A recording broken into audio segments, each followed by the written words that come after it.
హల్లెలూయా. ప్రార్థించెదము.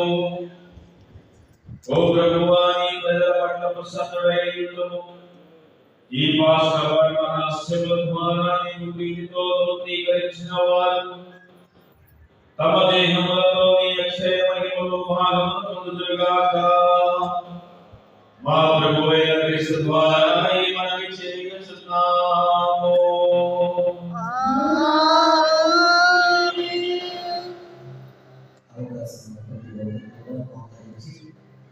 ఏ తలపుల కోసమైతే మీరు ఈరోజు వెళ్ళాలని మాకు సన్నిధానానికి వచ్చి ఆ మరి తల్లి ప్రార్థన వేడుకుంటున్నారు. ఈ సమయాన మీ కోరికలన్నీ కూడా మరి తల్లికి సమర్పించండి. ఆరాధిస్తుంది, ఆశీర్వదిస్తుంది. పరిశుద్ధ ఆరోగ్య మాత ప్రత్యేకమైన ఆశీర్వాదాలతో ప్రేమమైన దయామయుడైన యేసు మీ పవిత్ర హస్తములతో మోయించు